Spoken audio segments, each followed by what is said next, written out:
Yo, what's good, y'all? Welcome this week's episode of Talks with TVBOO. Welcome this week's episode of the podcast. I had a guy at my show at the Blue Collar Base tour, one of the stops, ask me why I do my intros this way. Why do I basically introduce y'all to the episode twice in the same sentence? And it's really simple. It's because I do what the fuck I want, bro. This is my show. I do what I want, dude. All right? Get over it. Don't you fucking tickle my balls and tell me I got crabs. You don't see me showing up to your line of work and ask you why you're cheating on your wife at the office. I don't do that, dude. Start your own show, and you can start it your own way. I do what I want. Stop. But I hope you're all having a great week, and I appreciate y'all being here, man. I really do. And shout out that guy. He knows we're having a good time. We're having fun. We have a great episode this week with an amazing guest. Before I introduce this guest, I just wanted to tell you that this episode of the podcast is brought to you by Illegal Pete's. Illegal Pete's is my go-to spot for burritos, beers, and buddies. Stop by one of their 12 locations throughout Colorado and Arizona every day for happy hour, 3 to 6. And while you're there, use promo code TVBOO for 15% off your entire order. That's promo code TVBOO, TVBOO. You can use it while you're there at the counter. You can use it on their online app. It's or just their app, VI Pete's, or you can use it on the online store when you order off their website. That is promo code TVBOO. Go fucking eat Illegal Pete's, dude. Go eat it, all right? All right, go use the code. It's going to make me look good. It will. They'll see that, and they'll be like, oh, it's working. And you know what? You get 15% off your order. And you know what happens when you do that? When more of y'all do it, I get money. They'll pay me more money. That's what I do this for. You think I like talking? No, I fucking hate my voice. All right? I do it for the money. All of it.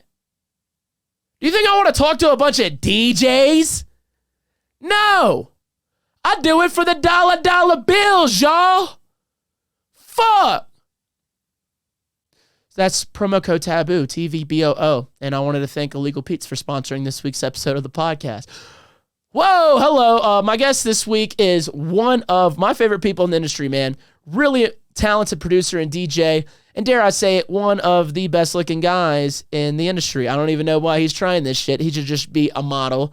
But he's, trying, and he's doing a great job. He's fucking awesome. And if you don't know him, you're about to. Ladies and gentlemen, Super Future. Come here, girl, is that ass fat? Let me take my tongue and go around your dirt track. I met a girl and her booty tastes like strawberries. I swear to God, this could be the one that I'm marrying. Hey, hey, and she's so damn fine. I may eat that from behind. I met a girl and her booty tastes like strawberries.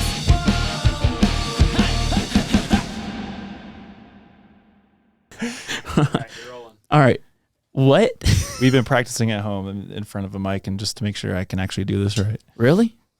I want to know, I want to know what you would do. That's how we get down at home. Podcasts before podcast foreplay. That's kind of hot. You ever heard of it? Podcast foreplay. Yeah. No. A little bit of. Me and Gardella were fucking, sure. deep throating. I these can't mics. wait to watch that one. We actually I actually was able to deep throat more. Sweet. Yeah. But hey, buddy. Have you ever that's too late. You ever shotgunned on the air? Oh yeah. Damn it! I was gonna be the first one. No, that would be silly. No, the New Orleans dude. my cheers. Cheers, my man. My studio in New Orleans. God damn it! All the beer in that room. You're on the floor. The floor somehow on the roof. You know what I mean? Like that fake. Dude, I don't know how it happened. Boys shaking it up. That fake wood wall I had was sticky as shit. I can almost smell that smell. I used to DJ at a bar. That's kind of how I got started. And then when you'd walk down there, even after they cleaned the whole place, sticky. That's what my shoes smell like, and my whole wardrobe started to smell like senior year of college. So I'm familiar. Hey, what type of bar did you DJ at? So at Michigan State, there's Harper's. College boy. Oh yeah. Okay. Mm-hmm. I was chemical engineering is my degree, and then I took a 5th year and I decided to just fuck off and take classes like boxing and be maybe I should try music stuff. That's when the EDM bug kind of hit, when Skrillex was dropping all that fire, and everybody started catching on to like Scary Monsters and everything. And at that point, I was like, well, I want to try this out. I'm sick of engineering stuff. And I did carry on to do engineering work, but like my real fun senior year, because I did a victory lap, and just all I wanted to do was DJ at the bars. But like, this is what college is supposed to be like. You took a fifth year just to fuck off. That's an expensive fuck off. Yeah, know? I'm still paying that one off, but I think Biden's hooking up some people, so it all worked out. I got a free fifth year. Thanks, Byron. Thanks, dog. Thanks, Byron. Dude, what type of, you said it was a Michigan bar, just like top 40 type shit? Yeah, so like open format type. I think that's what they call it. I was the guy who like almost lost a job because I was playing too much of trap, like the Brills type stuff, and it wasn't supposed to be played. We were supposed to play like Drake and Big Sean, which I loved. I loved doing that. I was like how was I in all your metal instruments? I was a big metalhead until I started to just like, I think it was just studying in college where I found like ambient music and on Pandora slowly, like that whole, it transitioned with all the like stuff that you would like and dislike into like Deadmau5 and Skrillex and Mr. Carmack. And I was like, I don't know how I got from metal to this stuff, but I really like it. And then I started to like look it up and spin it on like virtual DJ. Yeah. And then I like saw all the girls that the DJs were getting in my senior year of college, and I was going to just like go to the bar and like, I could do that.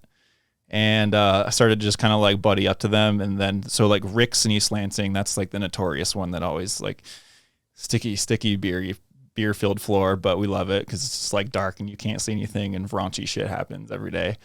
I would still DJ there. There, and then in Harper's in East Lansing were the ones where that was like open format and you kind of had to learn to like read the room and everything. So I was a DJ before I started producing, and that's kind of how I feel like I got into like all the genres that I like, between like rap. And I didn't even listen to rap before like I started DJing. I kind of just realized that was like what people liked, and it was just, that was the party. It kind of got me into like hip hop and dubstep. I don't know how that transition happened, but hip hop, dubstep, and all like the kind of trap beats. When trap came out, that was when like I really hit my stride, and I was like, this is the kind of stuff I want to make. Yeah, dude, we have so much in common on that front, dude. Yeah, because I did a bunch of open format DJing for years. That's how I made a living for a long time. Strip club? I DJ'd a strip club once. DJ'd at a gay bar for like a good 2.5 years. I stroked my chin with this to figure out my position. I did like casinos and had like a rock club I'd go to. Did a bunch of weddings and like, graduations or just private parties, whatever. That's a move. When you're a young DJ. Yeah, dude, the move was doing the casinos. That was the move. How did you get that gig? Help. There's always like a shoe in somewhere. I had a buddy who was one of the DJs there, and dude, it was such an easy gig compared to like doing the gay bar, right? To where like it would be for 6 to 8 hours, just me, open format, reading the crowd all night, to where at the casino they'd have 2 DJs and we would do 30-minute sets and we just switch back and forth. That shit was so easy, dude. I know. And they paid so good, dude. Like I remember I was like, this beats all these other, gigs I was doing. For the time like in your life when that's like compared to now, obviously, when you get to just kind of like fuck around, drink beers, talk to sluts, kind of like, that's Rick's. Isn't that kind of what I still do? Oh, yeah. That's not my game anymore. But I like knowing that there are still people doing it out there for us. Yeah, for the love of the game. Yeah, for the love of the game. Yeah, for the culture. And that was good money back when you can just kind of like take shots. I don't know. You probably could, right? Where you're DJing, just like drink, DJ, hang with a buddy, kind of go back and forth for the easiest couple hours of your life and enjoy it. I actually wasn't even drinking a whole lot at that time, dude. Because like I started DJing. You're probably younger. Yeah, I started DJing at these clubs before I was 21.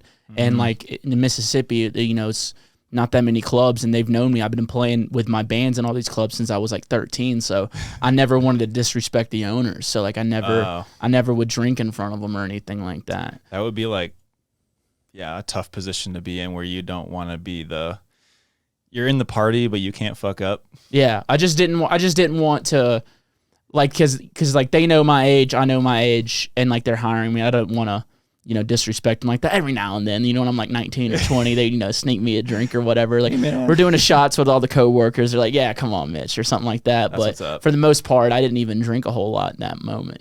Whenever I was DJing or drumming or whatever. Didn't want to disrespect them. I did like the challenge of like open format because you really had to, it wasn't about your music at the time, and you kind of had to like sweat through the, oh shit, like that song didn't work, and ladies aren't on the floor, so I'm gonna get fired. And I just like would have like an oh shit folder and put on Justin Bieber and it'd be like, it was a hit. Damn. Oh, dude, that was what was fun about the gay bars. I could just play like the most sing-along shit, and it was a hit. You know what I mean? Dude, I remember the owner. She knew I was a producer, and I loved electronic music. So you said you almost got fired for playing too much. She would encourage me. She'd be like, "You should play some of it." And I was like, "It's not gonna work." I never would do it just because I'm like, "It's not gonna work. It never works." I remember. Oh, you go finish. No, I mean, like, it would only work if it was like packed. Like, I know, like on Halloween, like it would be just wall to wall. Dude, I was playing Skrillex 1 second. The next song was Mariah Carey, and it was just a hit all the way through. That's the flow of it. I remember having to learn that aspect when I was kind of like I was shadowing somebody who knew what they were doing, and I was like, but what about this fire I just found on the internet? You can turn it. There we go. There you go. Good looks. Yeah. Oh, that's much better. Yeah. So with the guy I was learning from was kind of like, you can't just start playing, like, if you want to, like, he was playing his music because he was a little bit more of along the producer side. Like, he would play some of his like really like trap edits and stuff like that. Ooh, slamming that PBR. Hell yeah. Oh yeah, we're gonna get far with this. We're gonna go deep on PBR. Okay. I'll ride the dragon with you, brother. I want to beat Milano's number. Dude, fucking Milano was drinking, dude. He was drinking. I had a big old meal. God, I haven't eaten in a minute. Okay, well, I won't. But I ain't scared. I ain't scared of you. Is what I'm saying. You're the one who's sponsored. You gotta. If I outdrink you, can I have that shirt? I had a fan give me this at Bass Canyon. I'm just kidding, man. He gave it to me off his sweaty ass back. I think I can still see. I did not put it on when he handed it to me. I watched it when I got home. It fits you. It fits me, man. Actually, I look fly. You do. It's a good look, and I like that you're embracing the entire PBR, like with the mullet and everything. Even I think you're giving PBR like the mullet that it needed. I'm not doing it for them. It's for you. It looks good. Yeah. Okay. Well, we're on that note. I actually brought you a present. No, you didn't, dude. No, you didn't. What'd you bring me? I'll see if you can guess. Is it a dildo? I thought that would be in the top 5 guesses, but you did? No, no. I was like, damn, dude, I'm too predictable at this point. But if Four Loko gives me one of those, I'm gonna give them to you. But I got you. This is a ski mask from Four Loko from the sponsorship whole thing that we got me and Recno doing. I mean, it matches. It's super American. It does match. I feel like a little bit of a traitor. Oh, can't do that on cam. Not on cam. We can scratch that out. No.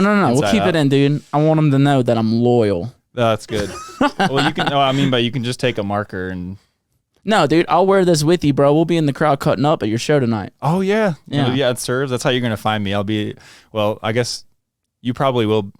I don't know. Maybe you'll see from the stage perspective at some point, but I'll be the guy in the crowd incognito with That's my actually, Four Loko. this is exactly how I don't get bothered. Oh, shit. This is fantastic. Ski mask? This is exactly how people leave me, have no idea who I am. This is perfect.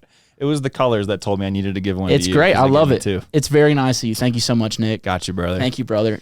One of these times, when we're at a festival next time together, I'm going to tell you that I'm bringing this so we can just go vibe out some Four Loko assholes in the crowd. Oh, yeah, dude. I have to wear this type of shit now, bro. Like, I was getting... Is it bad? Dude, so I guess... So at Bass Canyon was the first time where I was a little, like, annoyed. I wasn't, like, annoyed. Like, because I was there all weekend with my girl, right? Yeah. And I just, it's our first festival going together. I was like, just want to experience it, just... have fun with her. Mm-hmm. So the day I played, people coming up and talk to me, that's great. I played that day. I'm like all in on that. But like day 2, we're just like, oh, we're going to go check out this set, see this set. We're like, just hyped about it. See the boys. Yeah. And she's like trying to walk and like, I'm just getting stopped. She's waiting on me and I'm like, fuck. And so like, that was the first time I feel like I got a little, overwhelmed like about too it. much. Yeah. It felt a little too much. So I was like, I told her I was like, at Wakan Fest, I'm gonna have to wear a mask. Here we go. Yeah, it's There perfect. we go. I'll They're be not there gonna, all they had weekend. no idea I'd be in a Four Loko mask unless they watch this podcast. Yeah. Well, yeah, we'll see who finds you. That might be the way it finds finds us. My voice will be cracking by the end of this. I didn't even smoke weed today. Well, did you bring it? Dude, I've been working on a Shanghai Doom remix all weekend, and I was like, I'm gonna go try to get in the studio with all these people, and I was working on it till 3 a.m. last night because I had to turn it in. Like, I haven't seen anybody, I haven't gotten any weed, but I'm sure that'll change tonight. Yeah. And You just walk a couple blocks and go get it. I saw it on the Uber. Is it legal in Detroit? Oh yeah. Okay, cool. So thank God. Yeah, Michigan's good now. Yeah, that's good. Mm-hmm. I enjoy Michigan very much. They love bass music, or bass music as it's called in this house. In this household, dude. When you're talking about like the whole getting approached by people like to a point where it's almost ruining your, not ruining, but just it's affecting your experience.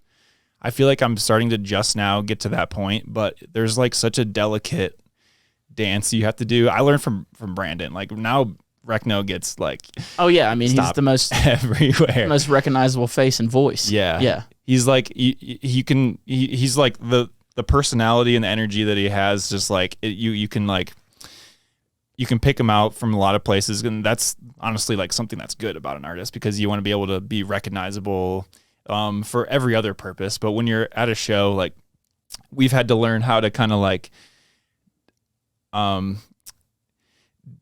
what is it? Ellie calls it gracefully dismount from a conversation. And there's like a good amount of time where you can get like a good, hey, good to see you for a minute with people, and have like a good little catch up. But knowing when to like slide in and slide out of those conversations and doing that like really well is like a skill. Mm-hmm. And this probably sounds a little bit conceited on our end, but after multiplying that by like 20 times at a whole show, you miss the whole show. Mm-hmm. So I kind of get why people like hang back in the green room. And I used to be like, damn, like they're not even coming out to just chill in the crowd, but it can affect your experience a little bit. And I'm a people pleaser type person. So like I will hang it in a conversation with people for a while and try to like not piss them off by being like, I'm going to go. Yeah. But you get better at it. And I think that people just appreciate you even being around to just like high five, shake hands. And that's like enough to be like making someone's night, because they saw, their artist they came to see, and give them a hug. And it's like I see people who are really good at it, like Brandon, and it's a learned skill for sure. Yeah.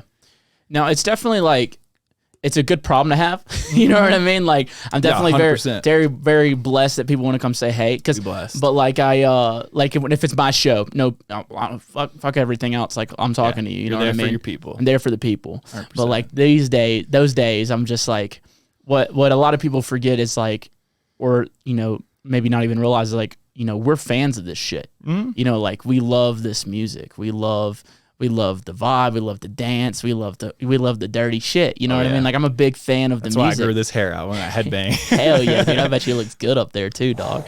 Yes, let it out, dude. Let it out. All right, let it out, dude. You fucking time. dirty slut.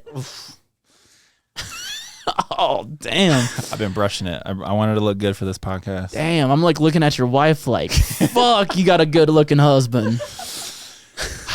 We blessed on a lot of fronts. Yeah.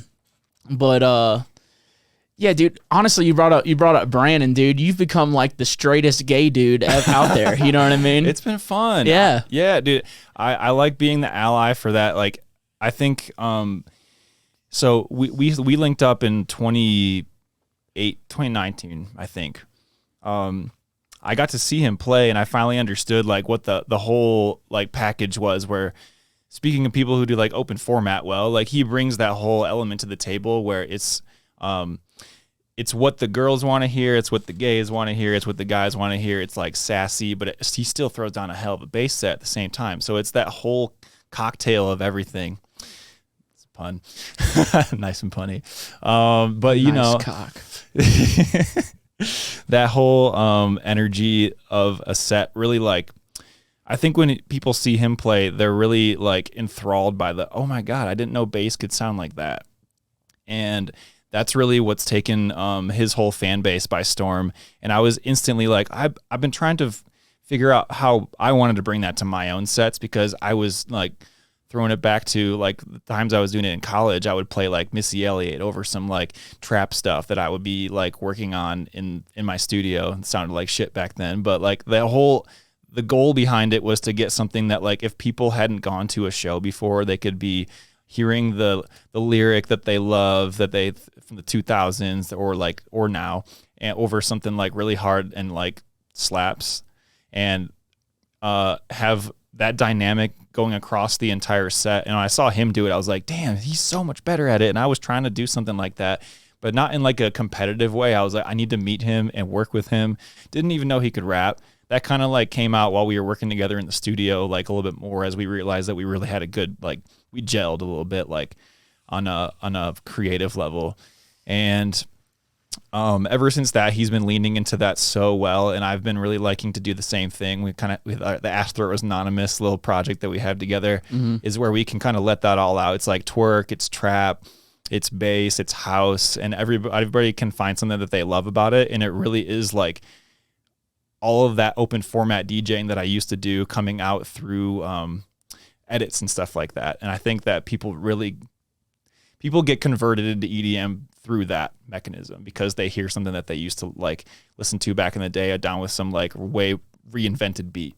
And it's people, there's a lot of people killing that whole aspect of this sound that we're all working with and putting in over like free form and stuff like that. And I think that that's the excuse me the element that like Astro was Anonymous, Techno, and sometimes Super Future, and I'm sure you've done it right in your sets too, to some degree too. Like that's what that whole that ethos of sassy, gay, fun, like energy is. Oh, like, dude, so I get sassy and infectious. gay as fuck in my sets. Dude. I remember I've seen it a couple times.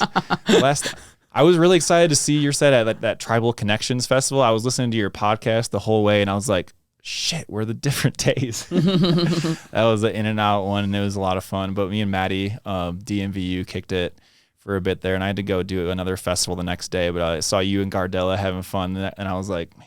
Oh, dude, he's the fucking man. Yeah. We did a little touring together earlier this year, and I got to know him better, and through Techno too, and he's a fucking riot. Yeah, I don't believe he's gay. I'm joking. Man, I'm honestly joking. Oh, dude. Yeah, it's fun being kind of like on the ally front, where hanging out with all these people and getting into that community like LGBTQ.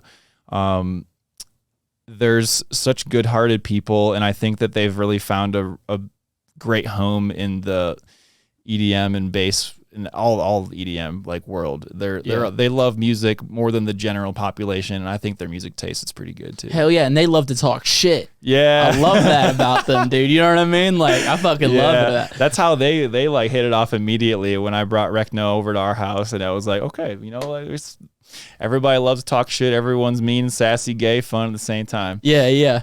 How many times in those crowds have you been like, no, I'm actually straight? A bunch. Yeah. There's been like, everyone's really cool. They approach very respectfully, and it's good to have Ellie always with me too, because it kind of just like everybody knows Ellie now, and they know that like I don't swing like that, but I love the community like more than almost like most of the straight communities I used to DJ for, because they're so much fun. Dude, whenever I worked at the gay bar, it was my favorite club to DJ at in all of Jackson, just Energy's because. Right. Yeah, it was just they just wanted to have fun and dance. That was like literally like I know when I first started working there, like all my friends and like bandmates and like even like the rock clubs, like you're not DJing here, so you can go DJ at the gay bar. Yeah, it was confusing for some people, I'm sure. And I'm like, yeah, dude, it's lit. Yeah. I'm like, it's a lot of fun. I like kind of convinced my straight friends to go to it, because in the beginning they're like, I don't know about this, and I'm like, dude, trust me, there's bitches, bro. That's the part that I think people were like, oh, okay.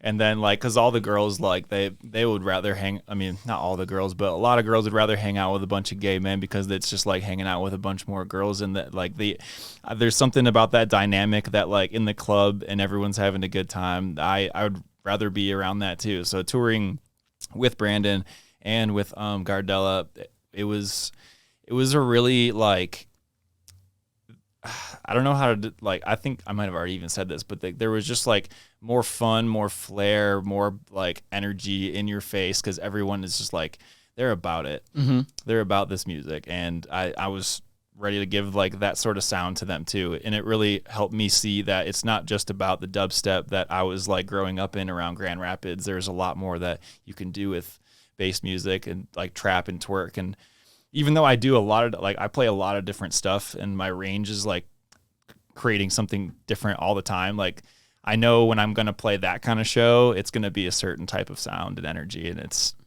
I look forward to it a lot. Wait, do you live in Grand Rapids now? Or you live out in Detroit? So I came to play shows first in Grand Rapids.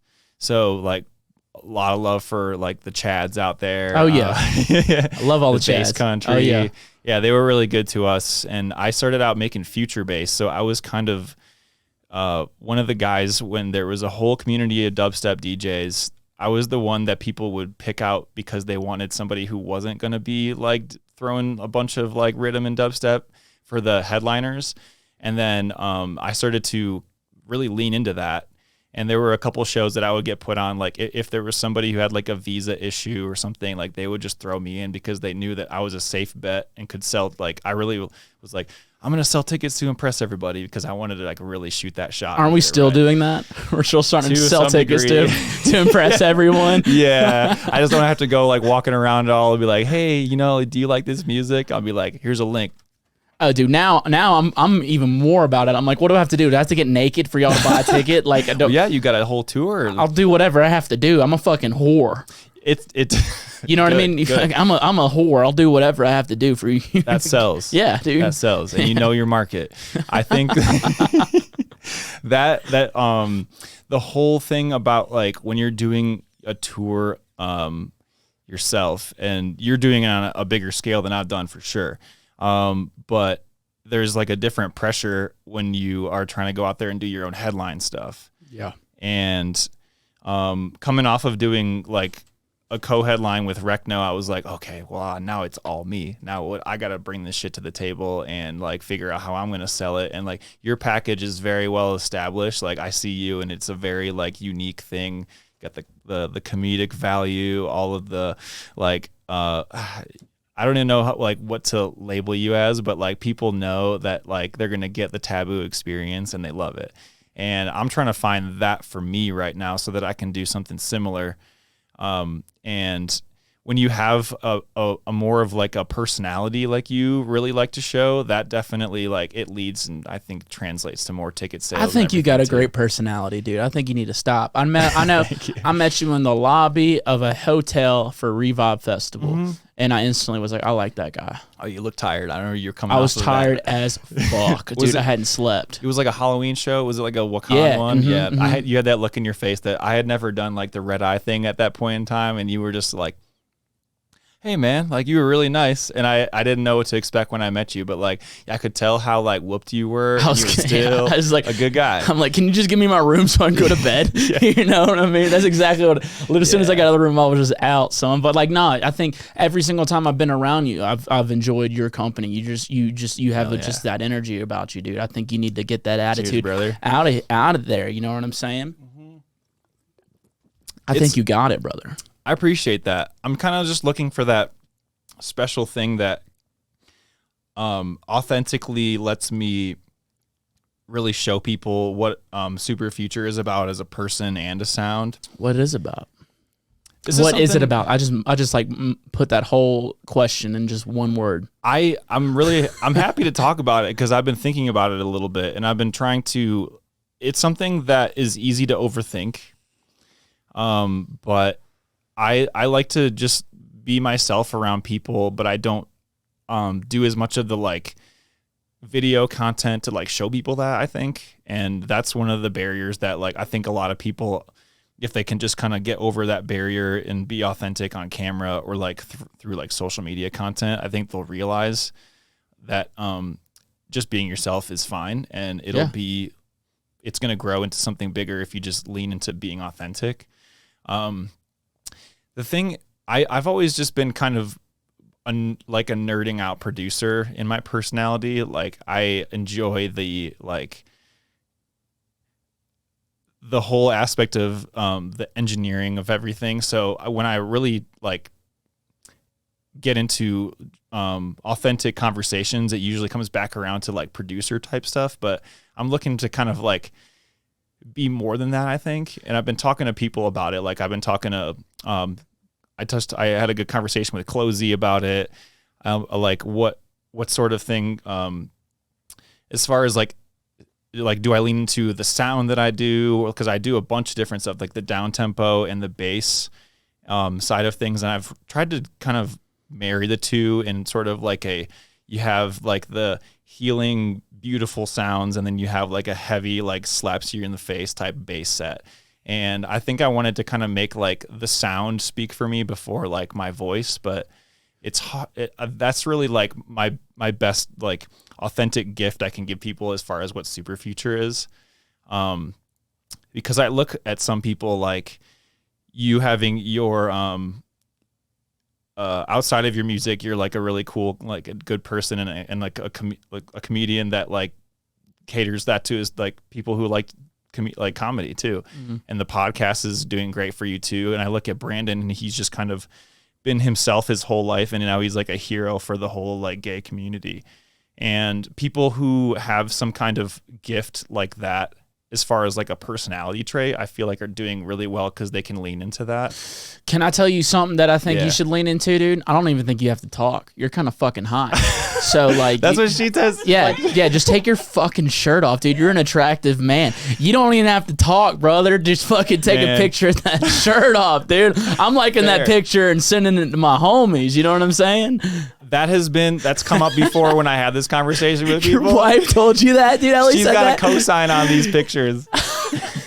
Oh, so dude, if I started at OnlyFans, that could probably be what I lean into or something like that, but it probably wouldn't fly. Well, you don't have to fuck on camera. You don't have to do an OnlyFans. Well, it can be OnlyFans for like feet. It can be just. No, wait. Listen, dude. Only people who want to see feet are weird men. Okay. Yeah. I don't think that sells. Speaking on the versatility of OnlyFans, I guess, because it's not just for that. I know, but like people are winning if they do the OnlyFans right these days. And shout out to everyone who's doing that work because it's God's work in a way. Lord's work, yeah. God channeling through OnlyFans. So I thought about that too, and I felt like a little bit guilty as a married man, but as long as she signs off on it, that could be what I lean into if nothing else goes right. Listen, dude, she's your ride or die. That's true. You're like, I'm trying to do this. We got to go all in. You know what I'm saying? We got to. If you ain't willing to die for this shit, you know what I'm saying? Like to an extent, or even just literally. You know what I mean? Like I'm ready to die. We've all come close. Yeah, I'm ready to die for this shit. I'll do whatever I got to. You know what I'm saying? So yeah, just take your fucking shirt off, Nick. I do honestly like. In a more subtle way, I do tend to like take layers off while I play, so it'll probably be shown tonight. Why not, right? Oh, you've taken more layers off than anyone I know, but like I love it. I love to see it. The first time I saw you going in your like in your underwear when you're like, I think it was something with Jansen or something. Or maybe it was something I remember like hearing about it, you talk about it, and then I remember seeing some pictures and I was like, fuck yeah, dude. That's living. Yeah, dude, but I'm not even like, I'm like a solid 6.5, dude. You like a good 9. I don't want to cause any pandemonium out there. You do. You do. I could. I've been working out. I know. I know you have. We can tell. We can definitely tell, dude. Okay, well, we'll get a business plan together and we'll start to lean into a little bit more of that, like that whole front. And if Ellie signs the papers too, then we're good. Do like shirtless super future holiday calendar? Oh yes, dude. Calendar. You want to get in on that? I'm actually doing one. Damn. But I'm not hot. Mine are gonna be silly. No one's gonna look at the pictures and go, They're going to look at the picture and go, oh, that's goofy. Well, I know that's going to take off. So when you do next Christmas, let me get in on that. You're the fireman, just hosing me down. You know that there's a scene in Step Brothers where like it's Will Ferrell like popping just busting the door down like a lumberjack and he's like, I'm here to give you my seed. Yeah, Do some scene work like that. dude, she probably fantasizes about shit like that. If you don't, I am. Yeah. You know, Someone's got to. Do I need to? I think I made her that. I think I made you uncomfortable when I said that. It was a joke. I apologize.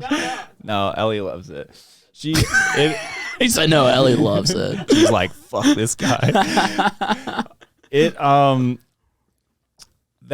whole idea has come up before, and as cool as that would be, the personality's got to be there with it. And I feel like it would probably like. I'm very happily married, but I would probably be like train wrecking a situation like that if I wasn't doing like just leaning into the whole like I'm a DJ and my shirt's off type thing.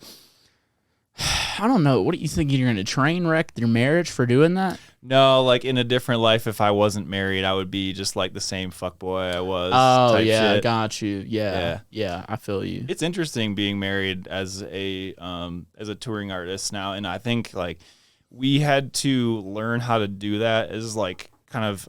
I wouldn't say I'm like a public figure yet, but like there's just people who are looking at every performer that way. And Ellie's kind of mastered this whole finesse where like if there's if I'm ever being approached like that, her tactic is like really nice where it's not even a tactic because she's authentic with it. Like Ellie's really easy to get to know and everybody like falls in love with her personality more than mine. So everyone like wants to be Ellie's friend, even though I'm the DJ. I find that all the people who came to see me are like talking to her. By the end of the night, I'm just going to be like, let me ask you this, smoke in the dude. corner. Let me ask you this. Do you think they're talking her to get to you? Damn, that's next level. It's a deep one, dude. It's like Inception. Mm. Because this is what I do. The long I game? everyone's like, oh yeah, how do you do? How are you married to a DJ? What? Like, no, this is like, you just love on them so hard, and then they love you more and they respect your relationship. Nice. And then they can talk to him for as long as, I don't give a shit. Yeah, well, I had a girl approach my girlfriend. Hell yeah. She like came up. I'm like, oh, this is my girl. This your girl? Excuse me. Yeah, I'll see you later. Yeah, grabs my girl. I'm like, all right.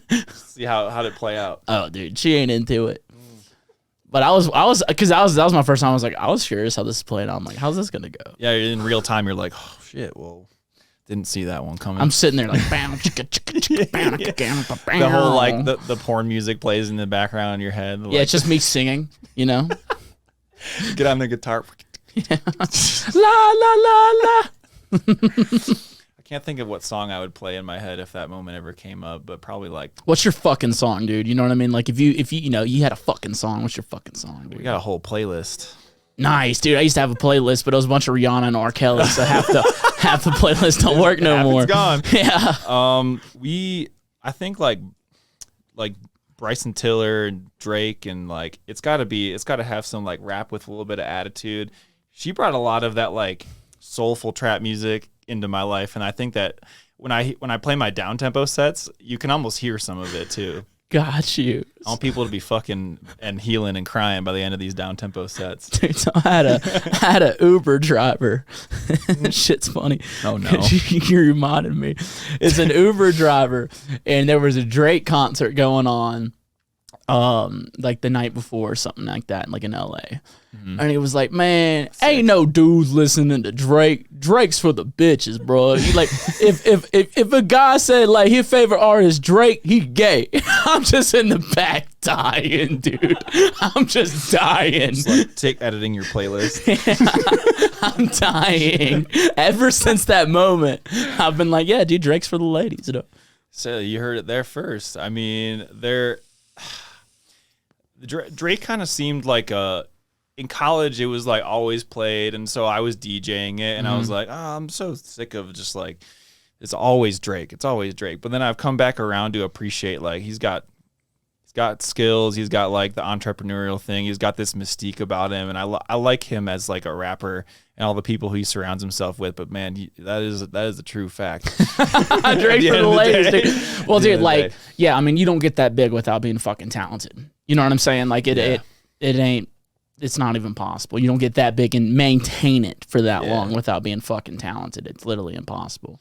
there's a lot of Spotify's been cool because it brings like all these other artists that like as soon as we start like listening to our fucking playlists, you get more of that, and then you got all these other artists who are like people who Drake is like bringing up at the same time and surrounding himself with like Gunna and stuff like that. There's a whole list that I'd have to pull up my phone, but I really liked rap comes in and out for me. Like I loved it when I was DJing in like college bars and clubs, and then I went like all full dubstep, and then I come back around to like throw some lyrics on something like that would actually fly as like a dubstep track, and it kind of goes pretty hard when I think I put like I made an edit of his like him and 21 Savage over just like a really sick like heavy 120 beat, and I opened up the Black Box show I had here like last year, and people went crazy for that stuff. So I think like that was slowly teaching me that like rap edits, like they can get you places in this whole dubstep fun, world man. They're too. just Yeah. fun. It is. You know what I mean? Like lyrics are fun. I mean, one of the great things that's awesome about electronic music is sometimes it's better when you don't know the song. Yeah. But if you can combine a song you don't know with the song you do know, it's usually gonna make people go, "What?" Do you start hearing that in your head when you're listening on the radio, or because I start hearing like, man, I gotta edit for this one. I don't do it on the radio, but like whenever I'm sitting like in the studio listening to songs or like working on sets, like I'll hear like still tipping on fofos, rap to fofos. Wait a minute. Okay, well you're gonna like tonight because I'm using that song. Good, dude. Yeah, no. When it comes to like hip hop and like my favorite type of shit's that old like Southern hip hop, like Mike Jones, Boosie. You know what I'm saying? Like that's the type of 8 Ball and MJG, 3-6 Mafia. Like that's the type of Like shit that I grew Tennessee, up on. Like I don't know what it's called, but like I kind of found that through. There's a genre called funk. Yeah. PHONK. Yeah. What the fuck is that? So if we're talking in like our corner of the music industry, Smith uses that sort of sound. If you listen to his mixes, like he goes like it's heavy and dubsteppy, but he's got his own unique sound, but he throws that like Memphis like old rap music. It's not old, but like 2000s, like Mike Jones, 3-6 Mafia, and there's a bunch of other ones that like I can hear it, but I wouldn't be able to think of the name because I wasn't listening to it at that point in time in my life. But it goes so hard over like a really groovy dubstep or like 120 BPM type beat, and that's something that I'm trying to do a lot more of. And I talk with Smith about this a lot too. Smith's a dog, bro. He's cool. Dude, so I did a back-to-back. It was at Cosmic Kingdom. It was supposed to be, I played the festival, then I played the after party. It was supposed to be S-Fam and to me for the after party. But every DJ's there, so it just turned into the biggest back-to-back. Fuck yeah. So like I think S-Fam's back-to-back, it was like S-Fam, Yeti, and Saruta, Essex. My back-to-back was me, Space Wizard, Smith, and Miso. Fuck yeah. And I mean, you know Miso, he stole the show. animal. He's such a good DJ.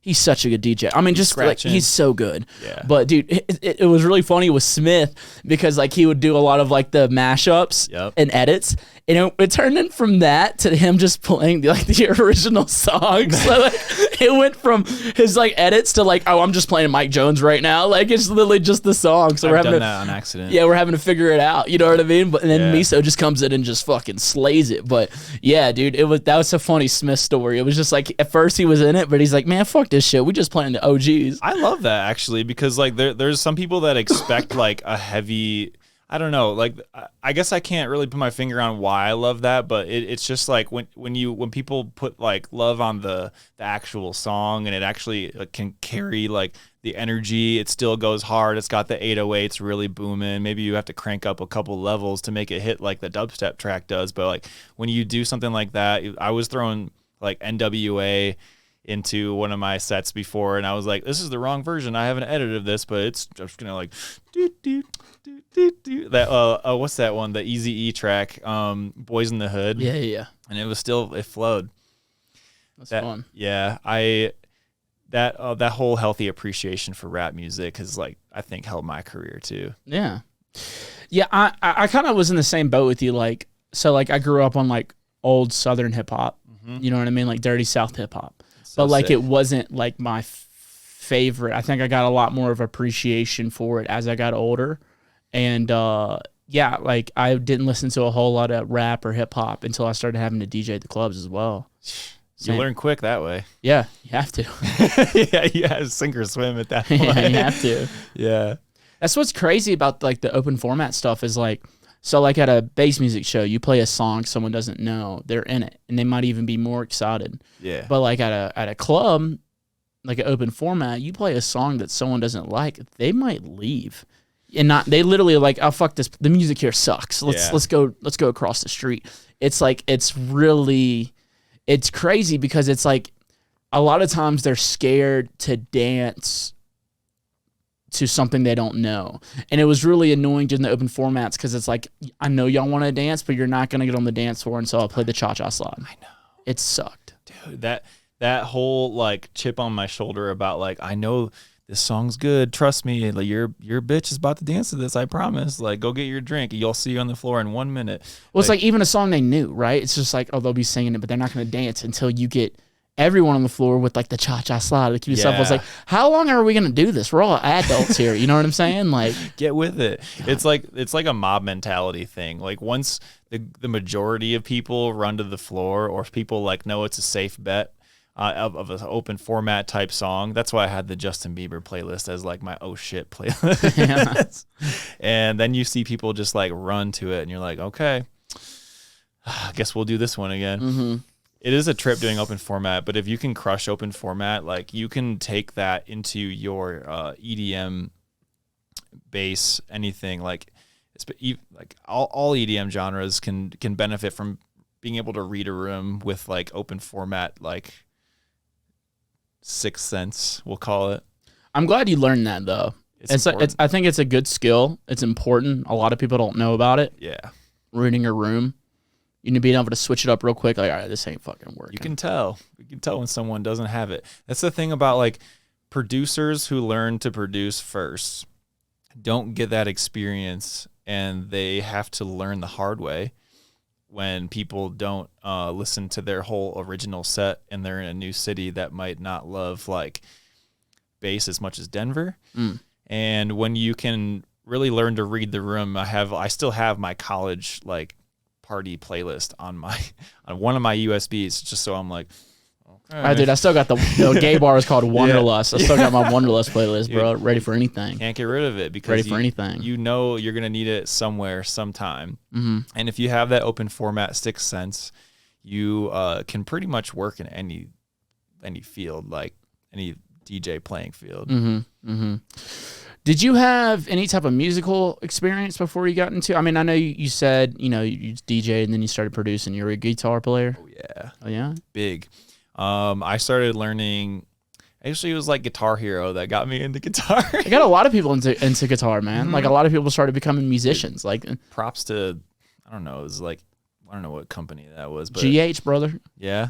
Guitar Hero. I don't know. Yeah, GH, and then Rock Band too. Like that was big. That was a big hit. Like I remember in high school or middle. I don't remember if it was middle school or high school, but like you would just be like get together with the homies to go like crush the set in Rock Band instead of doing whatever else we did. Oh, dude, we used to fuck Rock Band. Oh, God, it's so fun. So much fun. And it fell off so quick. Mm-hmm. Yeah. I would still play it. Like, I remember for my birthday, I got Guitar Hero. I forgot what birthday it was, but that's what I wanted for my birthday. Dude. And I got up so early before school just so I could play Rock Band. I mean, play Guitar Hero, dude. I go knock my set out real quick. Yeah. And it would teach you like it's got some finger mechanics that are similar to it.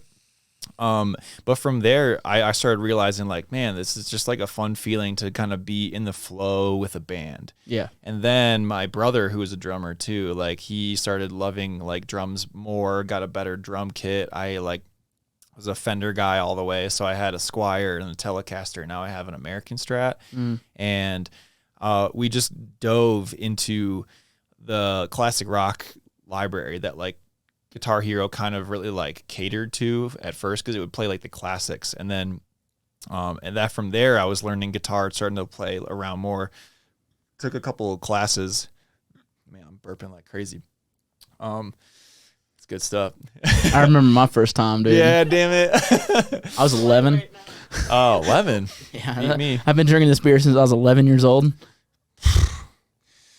Well, consistency. Yeah, dude. But the Guitar Hero life really translated into my guitar playing, and then I just like couldn't put it down for all of high school, and learned like I got into like Jimi Hendrix sort of like lanes and Clapton, and then like I even realized like I was listening to John Mayer because I liked some of his soft stuff, but then I realized like he is like a fucking crazy guitarist. Insane, dude. And then My guitar teacher would make me sit down and learn some John Mayer. Yep, and he puts love on and respect on the, like Jimmy and Clapton and like Stevie Ray Vaughan. So I was like, blues is what I want to do. Like I was really into blues guitar. If I pick a guitar up, I'll start playing blues immediately, like blues scale. And then all of a sudden, like I got bit by like the metal bug because I started working out, and I was like, I need something a little bit more heavy than John Mayer. Yeah, dude. And I started getting. I can't work out with a boner. Yeah. You know. Why do I have? What am I doing? The whole like prog metal and like just I don't even know the metal genres, but I really got into All That Remains and As I Lay Dying, and there's so many more. But like honestly, the EDM shit has just like taken up so much of my like memory. For, dude, isn't it for crazy, metal. dude? I used to think DJs were gay. You know, Me too. when I was young. Dog, I wasn't into it at first. Yeah, dude, I was just a metal drummer, and I'm like, these guys are gay. Okay, so what trans? What made me trans? Yeah. So, How'd you get trans? what trans you into dubstep? dude, I went to Buku Fest in 2013 or 2014, one of those years. I went to Buku Fest because I felt like I was missing something. And I just felt like I had been, it was my first time leaving Mississippi to go see music. And I was a teenager still. And my brother was like, you need to go watch this band SDS9. And they were playing that year. And then there was like Flux Pavilion right after I Can't Stop came out. Oh, hell yeah. And then like Aural Grime back-to-back Bauer and Flosstradamus and Datsik did like a late night thing, and it was just like Birdie Nam Nam. They're not even around anymore. Oh my god, yeah, like, with Skrillex. Yeah, like that. I remember that song. I remember like just what I loved so much about metal was like the energy it gave me and like the way it made me want to move. Yeah.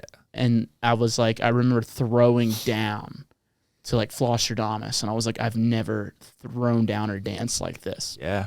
And I was hooked. I think that's a similar, you hear stories about people who learned classical or metal and some type of instrument, and then all of a sudden, for whatever reason, for me, it was just like what I want to listen to in the gym, and it went from the energy of metal translating really well into dubstep and trap music as well. And I'm sure like all of those like huge artists at that time, like they're all still huge, but when you catch something like that for the first time and you can feel the energy of it, it's different from a rock show, but in a way that like the sound is so full and saturated and powerful and just driving that like you get the same you get that same feeling, and you're just like, damn, okay, I need some more of that. And I think it was, I'm pretty sure I can trace it back to the Korn and Skrillex collab.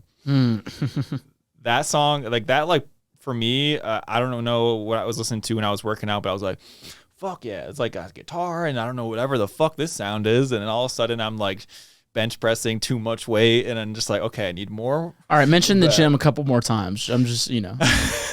We get it, bro. You work out, dude. Oh, it's a big part of my life. Nah, dude, you're that's you're what sculpted. I can do. We can do the just like the fit couple bullshit on if this all fails. That's what we dude. tried. Fuck, get that doubt out of your head. Oh yeah, that was a bad joke, but yeah, you know, I stay inspired to do the best I can in this industry for sure. Absolutely. Mindset, honestly, well, that's a great artist too, but mindset, like on that level is something that we're playing with now too. Like I'll joke about that shit too, but we back in like 2016, we really got into kind of like visualizing and like how to affirm and say and speak into existence and really have the mindset to just like have the success that you want in life. And that was just when I was starting to like play shows for the first time in 2016 as like a support artist out in old Grand Rapids. But I think that that's something that I have seen help me. Actually, I made a vision board for the first time. I got to play Electric Forest. That's very important, dude. Yeah. Writing shit down. Yeah. And then kind of like seeing your progress. You do that too? I write down, yes. I got a goal board right behind you. Don't read it. I'm looking at No, that's not it, motherfucker. That's a painting of an ass. Yeah, that's a painting of an ass. I'm going to get ass one day. Yeah. Don't read it right now. I have so I reevaluate like every 8 months and I have to rewrite them down. I haven't rewrote them down since I've moved here, but all those are my goals from New Orleans and they've changed, so stop looking. Oh, I can't wait to read it later. No. So yes, that so the UNS competition, you know how you ever hear about that? How I won that in 2018 and I had attribute it. I'm sitting with the champion, dude. Yeah, winner. It's still on my SoundCloud bio. Like, oh, dude, I'm not taking that. 2018 UNS champion here, dude. Do you realize who you're talking to right now? Yeah. Do you want to see this trophy? Or your never mind. Continue. It's just like, sorry, Anand. The whole thing about visualization, I am getting back into it now because I kind of just like life has gotten so crazy as you start to just like snowball into trying to put all this effort into your career when you like switch over to doing this full time. But what I can attribute one of my like favorite moments with the whole mindset, attitude, visualization type thing to in 2016, we were like exploring how that all works. And I wanted to not just like, so there's a philosophy that I learned, like you can't just, or you can, but it's better if you sort of like almost create the reality around you that like you've already achieved something. There's like a Native American story that we kind of like got into, and I'll tell it after this, but we started to realize that putting yourself in the position and then thinking about it, or even like envisioning yourself achieving what you want, manifestation, of course, that is more powerful than just saying you want something and like having it on a board, as in like the tense of like, I already have achieved XYZ. So you start to have like this cascade of emotions that kind of like drive you into like even on a spiritual level, it already makes you feel like you've embodied the achievement of such thing. So what I did is I took the Electric Forest lineup for 2018 that was already out, and I put my name is one of kind of like not the headliner, but like actually I don't know if I might have put a headliner just because like I wanted to shoot for the fucking moon. You got to. Yeah. Got to. And I put it right in front of where I worked. So I would just like, if I was like done working one day and I was like, you know what, I'm tired, I want to go like do whatever. You close your computer and you're just like, oh nope, that's my goal right there. Am I moving towards that? Or like, am I like doggedly going for that? Or am I just giving up for the day? And it would really help me being like, nope, I got to like put a couple more hours in. And then I entered that competition after like a couple months after having that in front of my like desk space, and I entered the UNS competition like very last minute, something like a future based song I made called Prisms, and it won the staff pick award. So I got to go and do the whole thing where I got to play like the 5 festivals or 6 festivals that they had. It's like Imagine, Electric Forest, Camp Bisco, Summer Camp, and a couple other ones. And that whole experience was what really got me to know enough people to kind of take me to the next level. But just the fact that I had written my name as like it's already happened because it's on the lineup, and like use Photoshop and everything, try to make it as close as I possibly could with my shitty skills. And that I think really transformed like every bit of time I put into writing the song and submitting it, is to like, that's already going to happen. So it did happen. Yeah. That was huge for me. And so once you hear people talk about this whole concept a lot, but when you really start to lean into it and you have your first success with it, you're a changed person because you've seen that that whole powerful aspect can really push you into the success that you want. Like Jim Carrey, I remember wrote himself a check, or he wrote a check with his name on it for however many dollars, like giant buku bucks for making movies. And like, that was right before he did like The Mask and Ace Ventura and Liar Liar, and he achieved it. So he's like one of the people who people bring out to speak on this sort of stuff because he believes in it too. But that whole concept, I was just like, holy shit, it really worked. And I'm just now kind of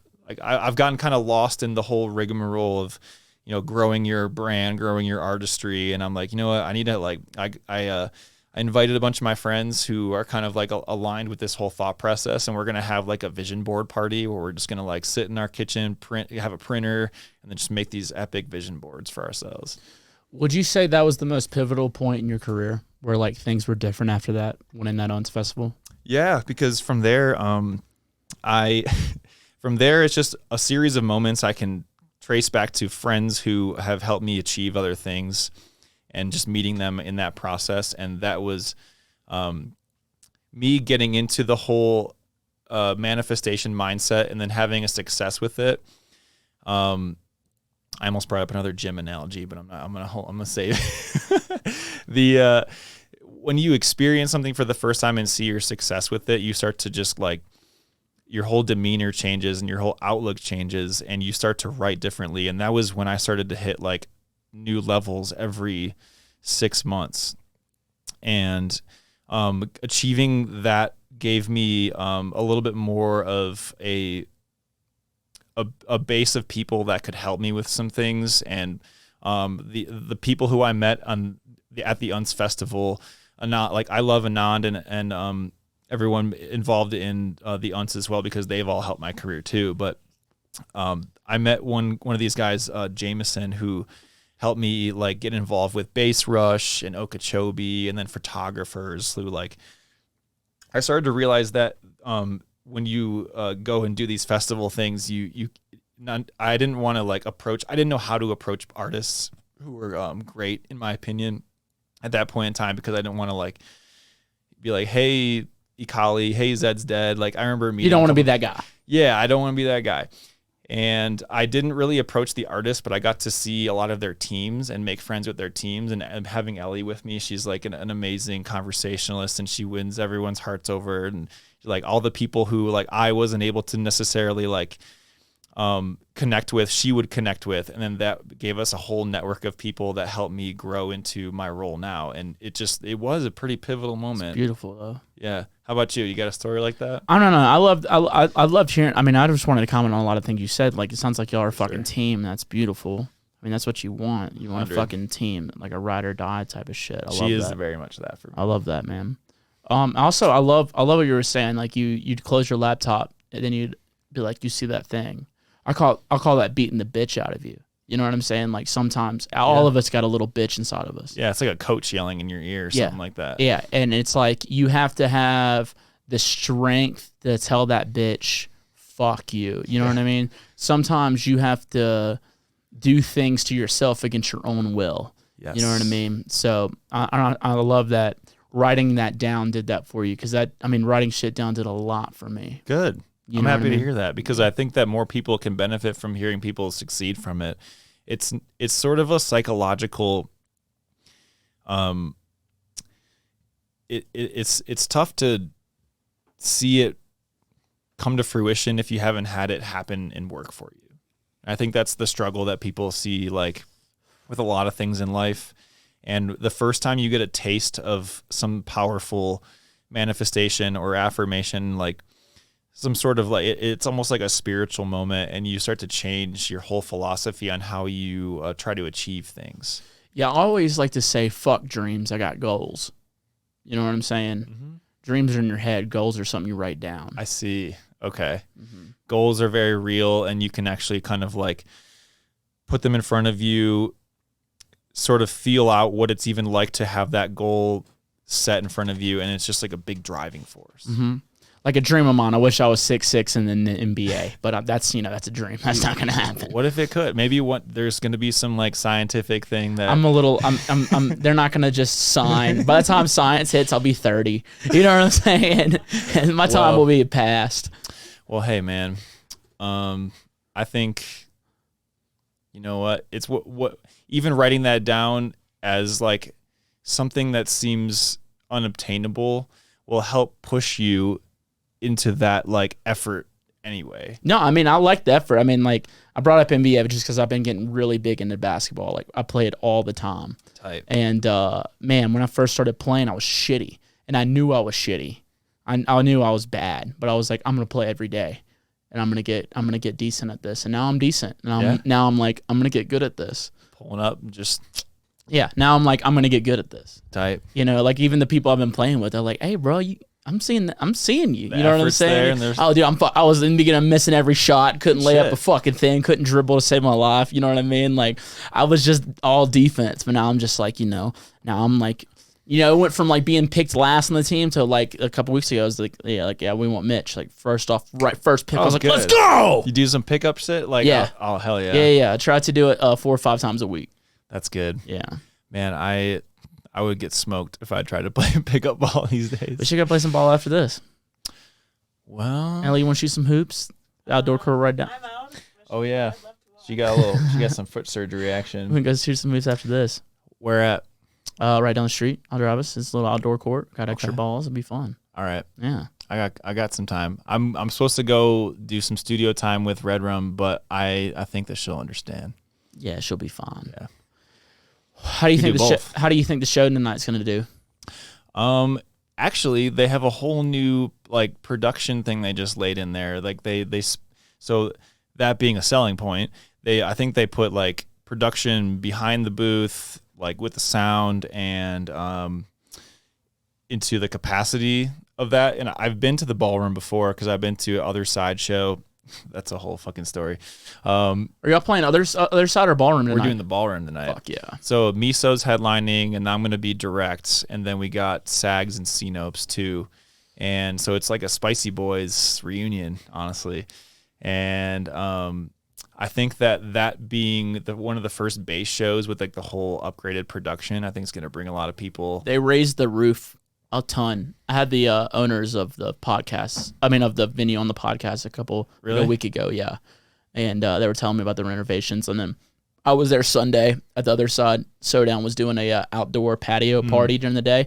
And then the owner was there. I was like, yo, dude, I got to see it. And he showed it to me. It looks fucking awesome. Does in there. it? Yeah, it looks great. Because it looks like it's impressive, but I've seen it in its old state, and I was like, okay, like it could be a fun party in here. But I kind of viewed it as like there are more updated venues than this sort of thing, and I'm really stoked to see it because I've never played the main room before, actually, or it's the fun. other side.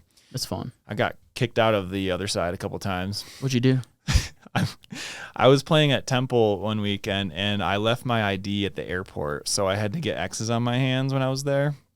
And it was like something Roman silver, and they were like, "Here, come down to the green room, let's kick it." And then every time I would forget that I had X's on my hands, I had drink in my hand, I got told to leave.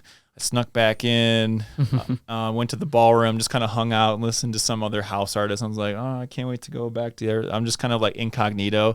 And then I went back down there, and then I got dragged out of there and kicked out. Nice. And I snuck in again. You got to get kicked out of a venue once in your life. I have that experience. Never been kicked out, but me, like, well above 21. And I am like, how old are you?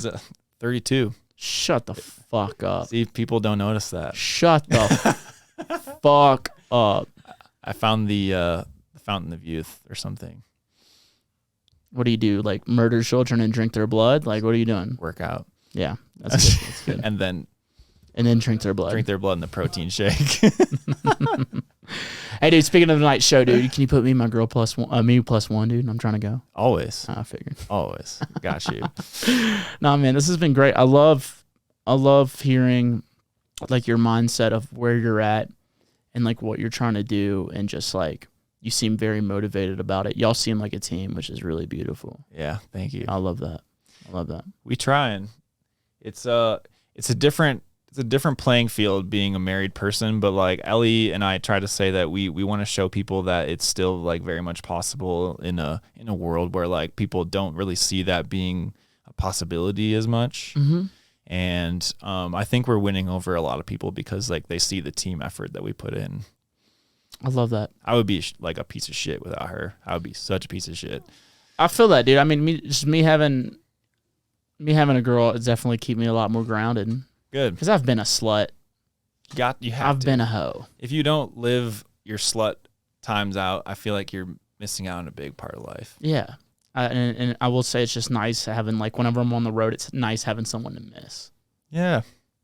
Yeah. I notice it's a big difference when I'm not with, like, my partner and I, like, start to, like, fall back into, like, very, like, bachelor ways where not in, like, the, like, social aspect where I'm just like, all right, I'm going to eat, like, shit over here. I'm going to go, like, forget things, like, and just like it sort of falls up. It's more likely to fall apart if I'm not with her because she's like she's like my co-captain for sure. She is my muse, my flame. All of that. Yeah, This has been fun, man. I know we got a bunch of fan questions I want to get to, but before we get there, we got Mr. Austin Breckenridge back there. How you doing, Breck? Mr. Breck. Oh, he's got himself muted. Oh shit. Channel 4. I love Breckenridge. Oh. Hello. Oh, there we go. I can hear you a little bit. What's going on? Yeah, everybody who don't know, Breck is actually everybody who sees my visuals and you're like, oh my God, your visuals are so funny. This is the guy who makes them. Oh shit. This is my VJ. What's up, Breck? Oh shit. Do you have anything you wanted to ask Mr. Super Future? Oh no, I've just been enjoying the conversation and Sorry. He's shy. That was rude. My yeah, bad. I'm a man of few words. He is. That he is. You know what? You look like you know what you're doing though. I try my best. Or he looks like he hangs out by a playground with that mustache. You know what I'm saying? I mean, You're working hard at it. He's like, only on Wednesdays. today's my day off. Today's Thursday. Only uncertain. Hey, I want to run through some questions. Yeah, let's get to him, bro. Of course. I forgot about that part. That's the fun part. Mm-hmm. Yo, what's up, man? This is Trip Fox. What up, brother? from Texas. I got a question for both of you guys. So me, myself, and I'm starting to play more shows, I guess, and I'm actually playing like my own music and stuff. But I feel like I've gotten shit recently because I like plan my sets out. Like I like to know and feel the vibe and like practice it, I guess. And I was wondering, like, do y'all freestyle your sets or do y'all like plan it out and like make the vibe yourself, or do you just feel the vibe of the crowd and do it as it comes? I don't know. It's bugging me, I guess. That's a good But yeah, y'all have a good one. Appreciate you, Trip Fox. Keep it real. Yeah, Bye. you as well, brother. What you do? You know, the open format person to me always likes to test the waters when I'm in a situation where like I know something's not working. And thank God that we have that skill, because if something's not going right, I always have a freestyle folder. Not a folder, but like you can just kind of flip through. I organize it by genre. So if I'm just like tanking on one level, I'm like, okay, we need to play up something else.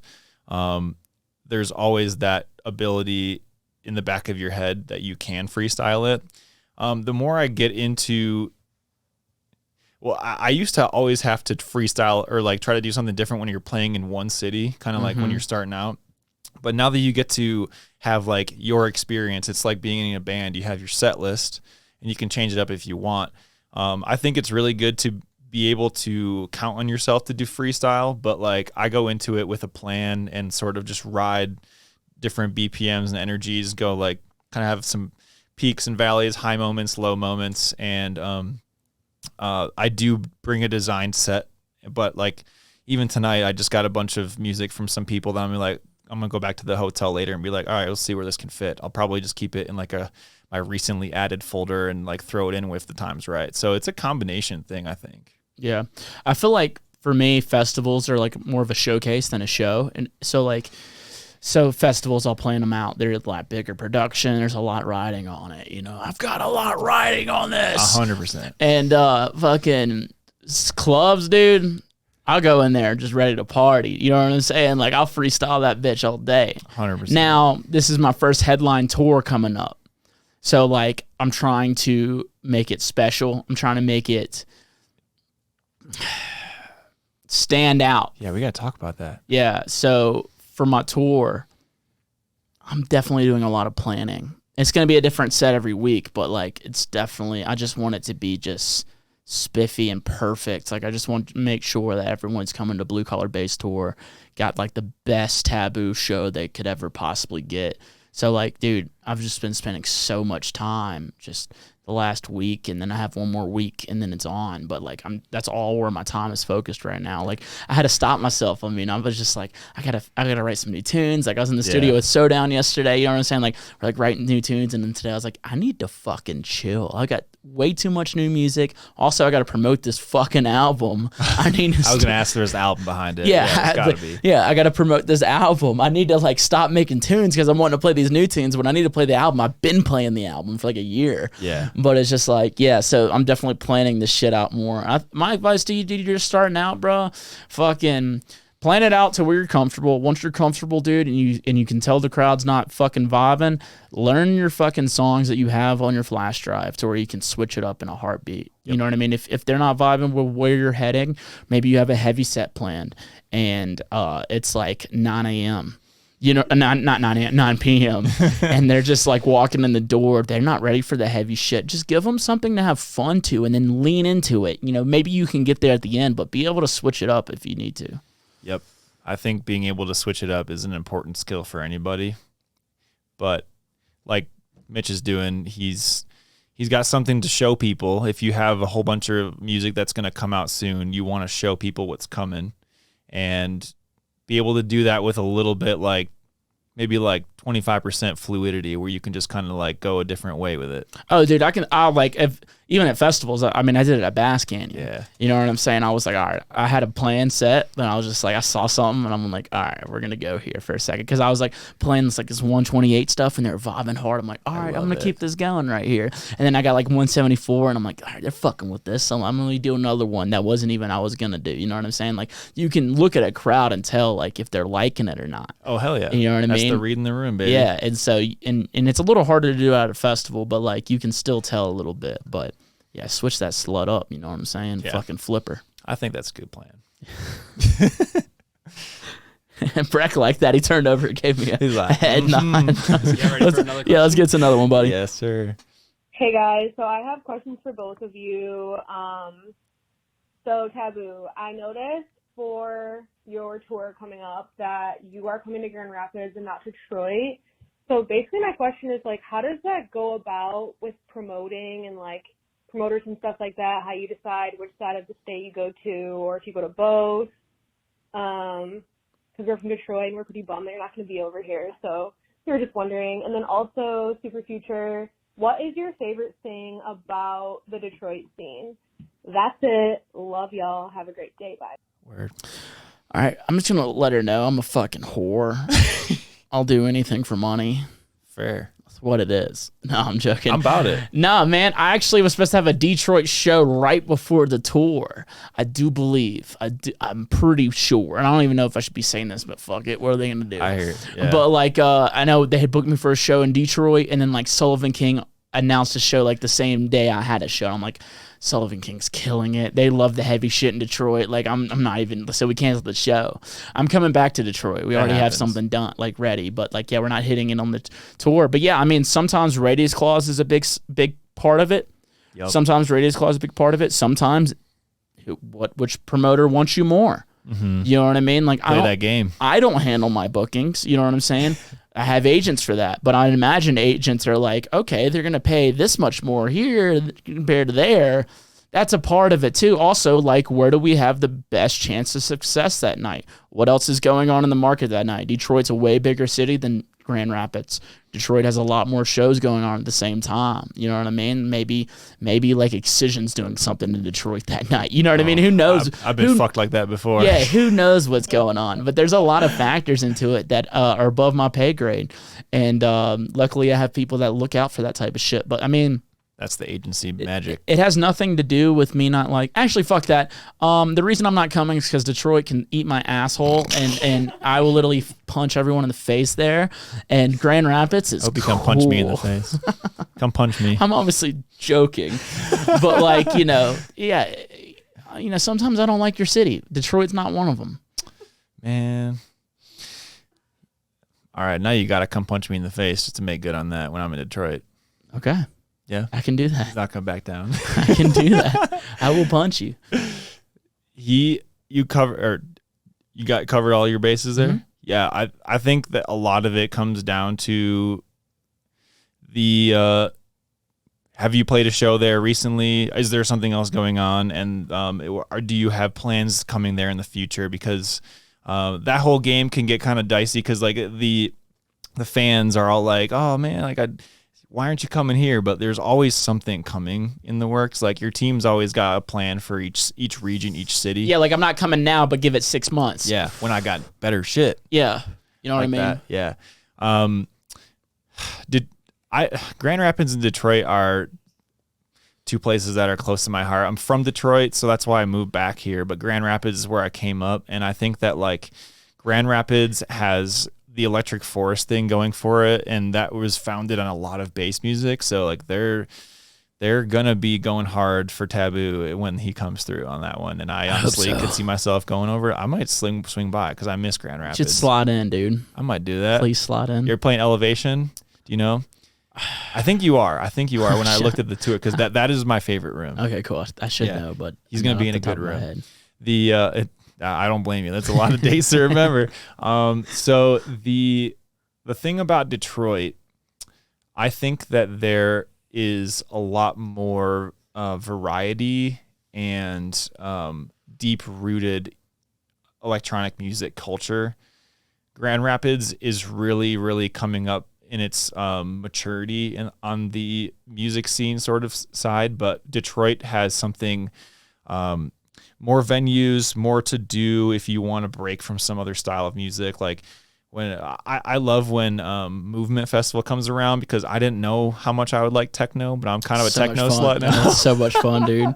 Yeah, dude. It was fucking Buku who got me like really hooked. He played some of his other stuff and I was like, yeah, he sent me a bunch of his techno Tony project. Parmesan. Yeah, it's so good, dude.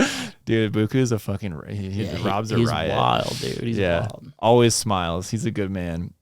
I like being in Detroit because of my family, but that's kind of like that's probably an unexpected answer. I really like the variety and I don't know. I like a good techno show. Yeah. That's where it's from. Also, Detroit's on the up. You know what I mean? A lot of ways. Yeah. Yeah, it's on the up from what I hear. Yeah. So Ellie's family has been in the sort of like old Detroit real estate, and we got to see and learn a lot about the history of how that whole thing's been going. Detroit is very much on the up, and we kind of knew what was coming when there were people buying and purchasing and making moves in Detroit to kind of build it up a little bit more. And everybody, when I go play shows and your Uber driver asks you like, hey, where are you from, like sort of shit, and like Detroit, and we all are like Detroit with smiles, but they're like, oh, is it rough out there? Like, oh shit! It's like that's a very old stigma, I think, but like it's valid. They hear me talk, they're like, where are you from, dude? I'm like, Mississippi. Take a guess. Like, yeah, that makes sense. They're like, oh man, but Detroit does have a lot going for it now, and I think that the electronic music scene is only adding to that. Yeah, as it's been doing for years, because it was the techno home, I think. Pretty sure. Yeah. Some people like tried to check me on that, and I was like, I wasn't there, but you're like, no, dude. I'm like, rock and roll was made in the Delta of Mississippi. Rock and roll is America, baby. Birthplace of rock and roll, Delta, Mississippi, bro. Is that a fact? Yep. I'm gonna look it up. Look it up. All right, next question. Next question, Breck. Yo, TVBOO. First off, I just wanted to say, don't try to take credit for getting Super Future on your show today. Fuck this guy. Check your DMs. Like middle of July. I told you to do it. Heard it here first. Told you. Anyways, my question. Super Future, how did you meet CloZee? And what has that relationship been like for you as an artist? Thanks, guys. All right, before you answer this, I just want to go ahead and say, fuck you, brother. Fuck this guy. I didn't do this for him. Okay? I did it for us. You know what I'm saying? I didn't do it for him. Yeah, bro. He thinks I remember DMs from months ago? Shit. DMs is a hard thing to talk about with artists. Let me tell you, It does go down in the DMs. that never goes away. It will continue to go down in the DMs. Stop shaving For that years. pussy. Ooh. All right, continue. Well, so I guess this one's for me, but CloZee, absolute angel. Have you ever to chill with her? Mm-hmm. I did a mini podcast with her at Buku. Oh, tight. Yeah, I didn't get on Spotify, just YouTube. Okay, Yeah, perfect. where I had no questions prepared, and I just asked her. Pretty much got her to talk in a Southern accent. It was great. It was fun. How did I have to go listen to that? It was 'cause I'm terrible. very But curious. I did it in French. How's your French? Well, you're from New Orleans, so like We. we. Yeah. You can't spell we without you and I. Yeah, dude. That's true. That's true. I mean, dude, Think listen. about it. I mean, God, they don't. You know what I'm saying, dude? Fucking. Well, Chloe, she started. Someone sent me a video of her playing one of my songs, and it was, that whole thing where like it's your songs that you don't expect people to find and love that like they do, and you have a whole idea of like these are my hit songs, and it's just the other songs that people find and start playing out. Yeah. That happened, and she found one of my like deep cuts and played it in the pandemic, and I was just like, holy shit. That's like one of the first times someone on that like kind of level started playing my music, and I from there didn't really have the balls to like DM or like have a conversation with them. I err on the side of like not trying to like bother bigger artists. Sometimes you got to send it, though. You know did. what I mean? I've learned that, yeah. And that's helped, and people are more receptive to that more than I thought. Especially if they know you. Like, if you're like, oh, shit, I love this artist playing my song, and you shoot them a message, they're usually like, yo, what's good? You know what I mean? Like, I can't tell you how many times it's happened. Where I'm like, sure like you are that to the people. It happened last week with Keizo. Hell yeah. You know what I'm saying? Like, it was a cool time where he was like, dude, I watched the show, and I'm like, shut the fuck up. You know what I mean? Yeah, I have a thought on that too, so I'll come back to it after our questions. But it's a cool idea that I've noticed about like our generation of musicians. But Chloe has since then become a very big supporter of mine. And I really got to know her like through the internet at first, but got to meet her through playing a couple shows where she was putting on a few artists, and then got to kick it with her a little bit more at Cosmic Kingdom. I saw her when she came through to Detroit, and Trip Street really was like a really good homie who kind of got me the introduction in person.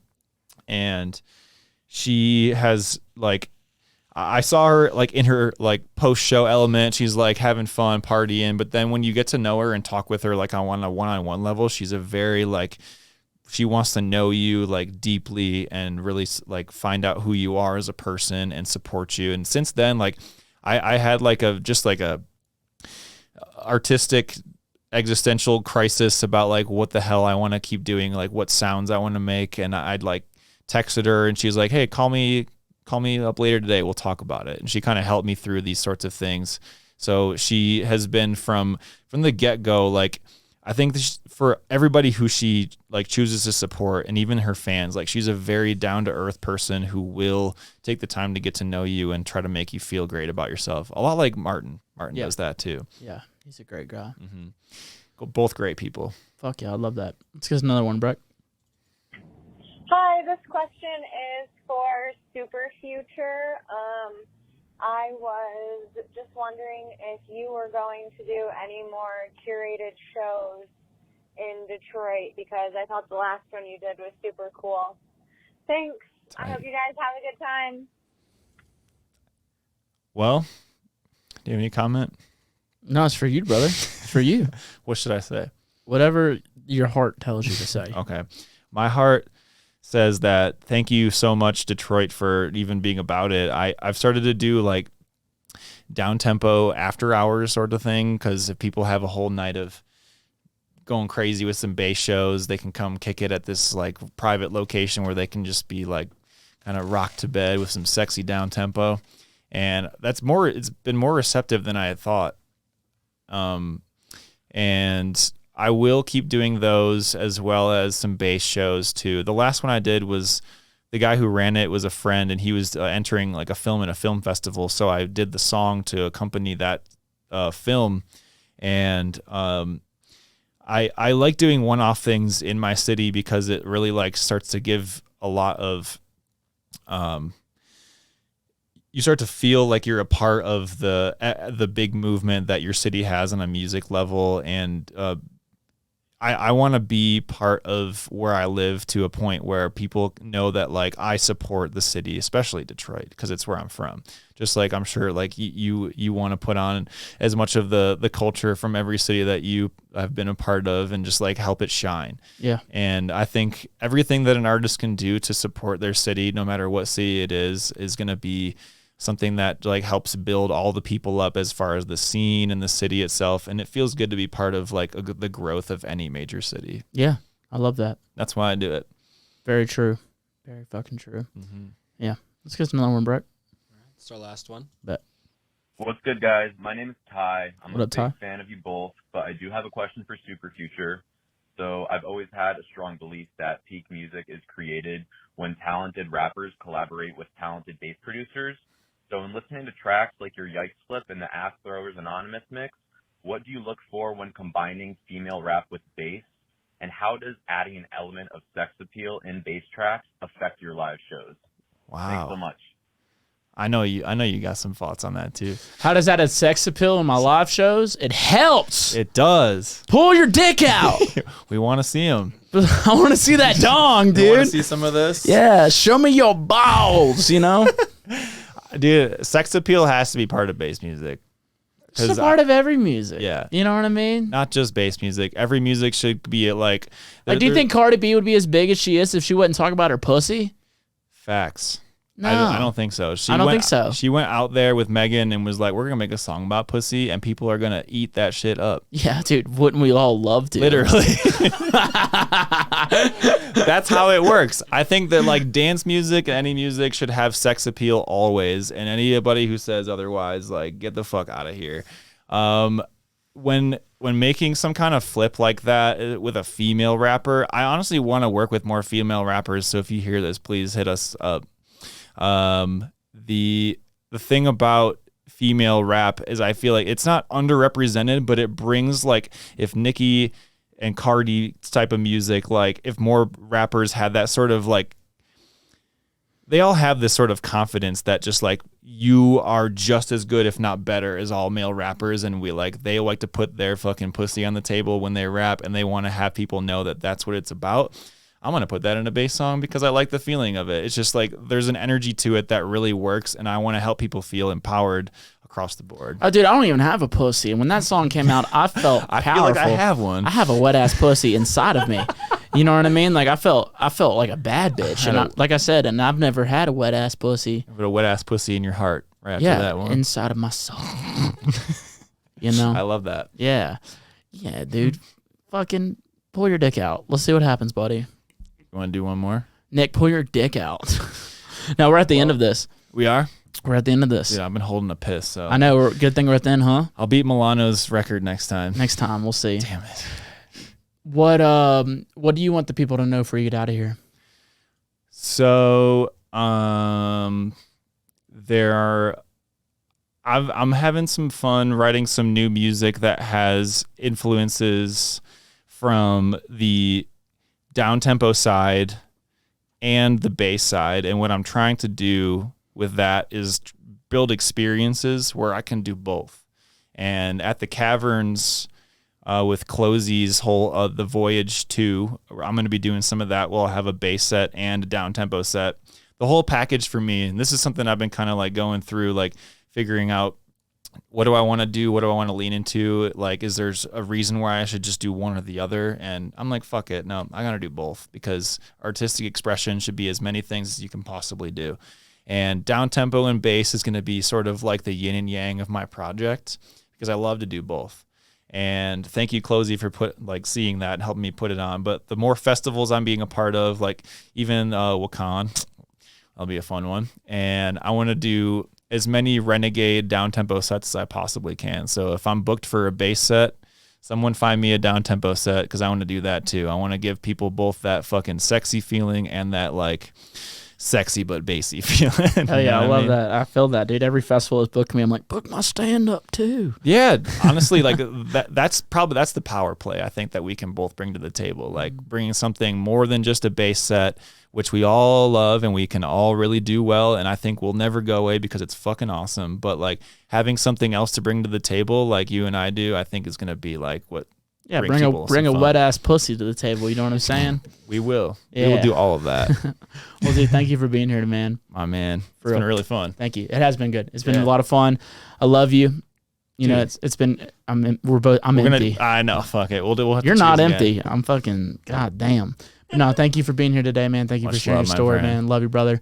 And Breck, thank you for being here today, brother. Thank Yeah. you, Breck. Thank you, Ellie. Appreciate you, Ellie, and I appreciate everybody listening to this week's episode of Talks with Taboo. I will see y'all next week. Peace. Yeah, go see his tour. It's gonna be fucking hot. Don't tell him what the fuck to do, bro. Peace.